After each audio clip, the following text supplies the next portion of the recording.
सभी को राधे राधे। मैं चर्चा करने वाला हूँ अजा एकादशी की। इस साल अजा एकादशी जो व्रत है वो व्रत मनाया जाएगा 30 तारीख को। 29 तारीख को कई लोग मना रहे हैं, लेकिन तिथि अनुसार उदय तिथि में हम 30 तारीख को ये व्रत मनाएंगे। तो 30 तारीख को ही एक अजा एकादशी व्रत रखा जाएगा। इस व्रत की महिमा बड़ी है। भगवान श्री कृष्ण ने कही है कि एकाग्रचित होकर सुनो। युधिष्ठिर से कहा, यह जो व्रत है सभी पापों का नाश करने वाला है, सारे पाप और दुखों को नष्ट करने वाला। यह व्रत हरिश्चंद्र ने किया था। राजा हरिश्चंद्र ने व्रत किया था, जो समस्त भूमंडल के अधिपति और सत्य प्रतिज्ञ हो गए।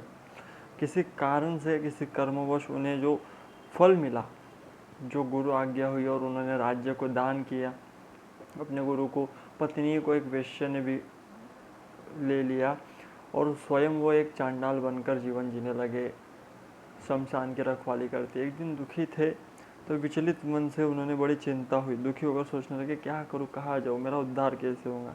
इसकी चिंता करते करते शोक के समुद्र में डूब गए। राजा को आतुर जानकर उनके पास मुनि आए, गौतम ऋषि आए, और उन्होंने कहा कि तू अजा एकादशी का व्रत कर।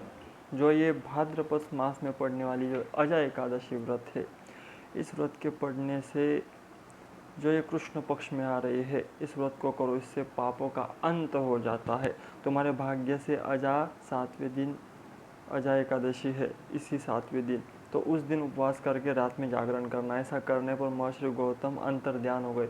मुनि की बात सुनकर हरिश्चंद्र को उत्तम व्रत का अनुष्ठान किया और उसके प्रभाव से उनके सारे दुखों का नाश हो गया। पत्नी का सन्निधान, पुत्र का जीवन मिल गया। आकाश में धूमधुबियां बजने लगी, देवलोक में फूलों की वर्षा होने लगी। एकादशी के प्रभाव से राजा ने, पद्म से कहता कह रहा हूँ कि राजा ने अकंटक राज्य प्राप्त किया।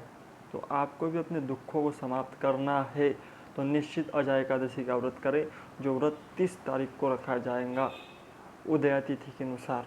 कोई कब रख रहा है मुझे नहीं पता, लेकिन 30 तारीख को ये व्रत आएगा, तो उस दिन आप व्रत अवश्य करें और भगवान का पूजन सुमिरन करें। सुबह जल्दी उठे, हाथ में जल लेकर मेरा नाम गोत्र उच्चारण कर कर जल छोड़े कि मैं अजा एकादशी का व्रत कर रहा हूँ, और उस व्रत को पूजन भजन और ध्यान से करें तो निश्चित ये प्रभावशाली होगा, आपके दुखों का नाश करेगा, इसमें कोई संदेह नहीं।